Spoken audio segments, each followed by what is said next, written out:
Who's in charge of your life? This is a question I had to deal with for a few years before I came to know God personally. I'd always been to church and scripture classes when I was younger, and it was there that I learned about Abraham, Gideon, Jesus, and the rest of the biblical gang. Things were pretty good. But then when we started high school, our family stopped going to church for a variety of reasons. For the first time in my young life, God had his space, but it looked like I had my own.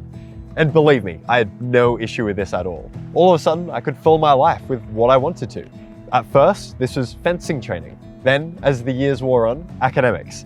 Then, later still, partying. I was the king of my own life, and it should have been great, but it really wasn't. The training wrecked my body, the academics stressed me out, and the fun of parties was incredibly fleeting. I was treating my two amazing parents very poorly, and I was tired all the time.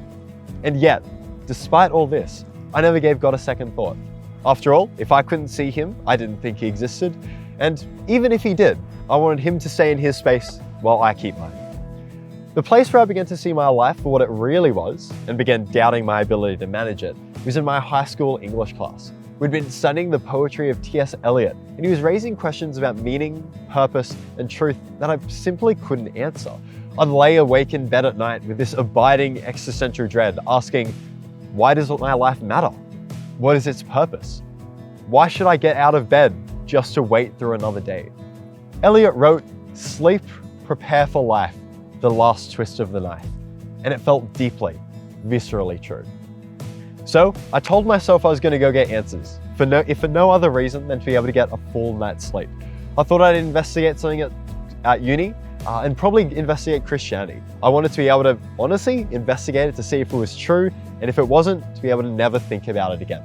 I got connected in with a few Christian groups, and a guy called Jeff shot me a text. He wanted to get in contact about power to change. So I met up with him. I told myself that I'd hear him out about Jesus, but I also said that I'd ask him some questions of my own. So he met up, he explained some things to me, and I started asking my questions. And he started answering. So I kept asking. This went on for a while, but the answers he gave were, whilst not what I expected and definitely not what I wanted to hear, intellectually satisfying. They made sense. They fit together coherently. More than being only intellectually satisfying, they were also emotionally compelling. Jeff was telling me about a God whose image I bear and who, as Paul writes in Galatians, loved me and gave himself up for me. Now, it was emotionally compelling and intellectually coherent. Inconveniently, this news also required a response. I'd seen that Christianity was true, and I'd seen that my own life was not what I thought it would be. It was a mess. But for this life lived away from God, he actually offered me forgiveness and called me to follow his son, Jesus. I saw my life now as the work of a son who'd run away from his father.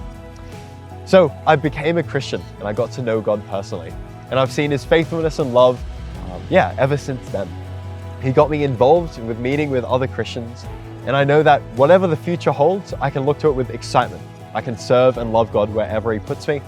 And I can look forward to heaven, where I get to spend eternity with God. I know that whatever happens in my life, the best is yet to come.